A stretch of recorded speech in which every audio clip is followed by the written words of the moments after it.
Tonight's Tasmanian election might be the best test yet in Australia of how a government with the benefit of incumbency during COVID, but also a bit of political baggage, is judged by voters. 3 years ago, Will Hodgman was returned for a second term, the first time in more than 2 decades a Tasmanian Liberal government was re-elected. But while the Liberal share of the vote count was dominant, the Hare-Clark system means it didn't translate to a dominant majority of seats in Parliament. Will Hodgman was re-elected with a bare majority of just 1 in the 25-seat lower house. That said, any majority in Tasmania is hard to achieve, so it was a decent result, and after a fairly smooth 2018 re-election, few would have predicted what was to come: a pandemic, a Premier quitting and a problem personality leading to an early poll. Kieran, let's bring you up to speed. In January last year, just before COVID hit Australia, Will Hodgman unexpectedly quit mid-term after 6 years in the top job. He cited the toll it had taken on his family. The contest to replace him was fairly cordial, his Treasurer Peter Gutwein emerging to become the state's 46th Premier.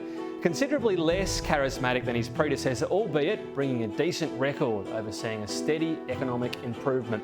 But it was his pandemic performance that quickly shaped his new premiership. For all the scrutiny of Western Australia's hard border, it was Tasmania under Peter Gutwein that was the very first state to close itself off from Australia last March. He went hard and he went early with the toughest border measures in the country. The result was just 230 COVID cases to date and an early exit from restrictions. So with Tasmania, for the most part, having been spared the worst of COVID, and Peter Gutwein less than 18 months into the job, many on the mainland may be asking, why call a shock early election? That answer largely lies with Liberal rebel Sue Hickey. Against her party's wishes, she was elected Speaker this past term. She accepted a push from Labor and the Greens in a move calculated to create disruption. It did work too. With her make or break vote, Sue Hickey became a thorn in the side of her own party, crossing the floor to pass laws making gender optional on birth certificates, and later voting down her side's mandatory sexual assault sentencing laws. Enough was enough for Peter Gutwein.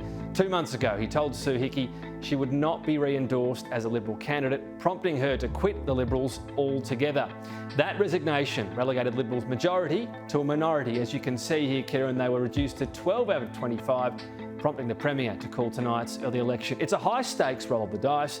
The Premier punting that voters won't punish him for the early poll and instead reward his pandemic performance by returning his majority. Kieran, the Hare-Clark system and the small size of Tasmania's lower house means most elections are close contests, while both Liberal and Labor leaders have said they won't lead a minority government should they fall short. It remains to be seen in the event of a hung parliament if that rhetoric will match the reality of political compromise.